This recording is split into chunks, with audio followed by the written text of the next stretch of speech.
Ассаламу алейкум, урматтуу агалар, эжелер, достор. Бүгүн пролактин деген бир гормон тууралуу сүйлөшөлү деп чечтим. Баарыбызга белгилүү болгондой эле төрөт учурунда энелер аябай коркот. Жана толгоо учурунда денелери аябай ооруйт. Биз ал ооруну эркектер эч качан сезе албайбыз.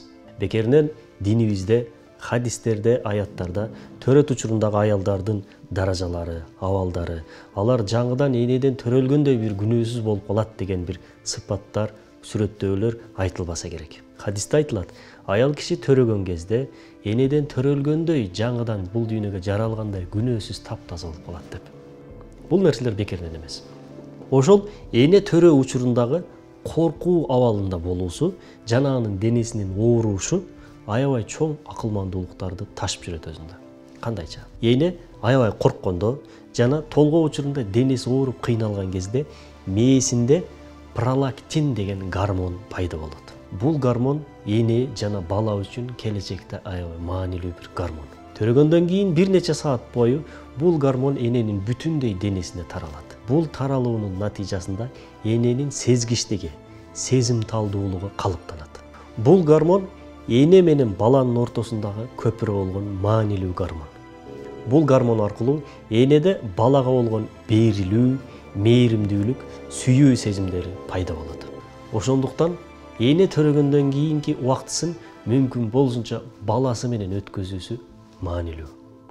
Эне канчалык чарчаса дагы, кыйналса дагы, баласын көкүрөгүнө жаткызып, өөп, жыттап, анын денесине тийгизип, аны тиктеп көрүшү керек. Натыйжада пролактин деген гормон аркылуу ошол баласындагы өзгөчөлүктөр, жыты, көрүнүшү, денесине тийүү аркылуу сезилүүсү бүт баарысы эненин аң сезимине калыптанып, жазылып, сакталып калат. Кудум эле коддор менен жаңы бир программаны жазган сыяктуу. Ушул гормондор аркылуу бала менен эненин ортосундагы байланыш түзүлөт. Демек, эне келечекте баласынын психологиялык абалын, кыйналганын, чарчаганын, ооруганын бүт баарысын ушул гормон аркылуу сезет. Кээде болот го, биз балдар ооруп калган кезде дароо апаларыбыз чалат. Мисалы мен кыйналган учурда, же болбосо ооруп калган учурда апам телефон чалып туруп, "Не болду?" деп сурайт. Албетте, бул Кудай Тааланын энелерге берген бир өзгөчөлүгү, касиети. Ошол эле кезде бала кичинекей кезинде 100 баланын ичинде ызылдап атса дагы өзүнүн баласынын үнүн сезе алат. Кээде болот го, баласы ойгонуп, ыңаалап калганын укпаса дагы эне сезип чуркап кирип кетет. Дал ушул гормондун таасири астында, себепчилиги астында ушундай бир процесстер ишке ашат. Ошол эле кезде бул гормон аркылуу энеси баласына болгон чыдамкайлыгы пайда болот.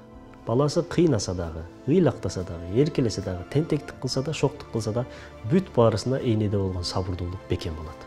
Биз аталар эмне үчүн балдардын тентектигине, эркелигине сабырыбыз жок, аз, чыдай албайбыз?